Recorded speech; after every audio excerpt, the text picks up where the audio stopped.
Moi Port-de-Paix ap go viral kon ya sur internet la. Nèg Port-de-Paix yo vini bon fon ti balage.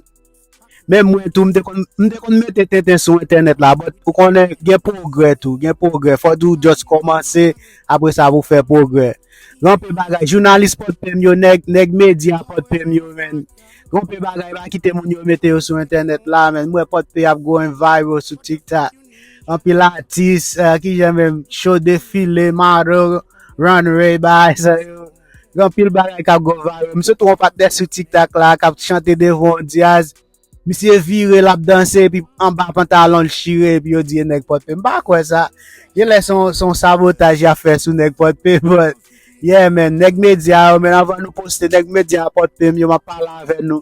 Avant nous poster ba yo men en nous encadrer city pas faire bagay pour celle d'angri seulement.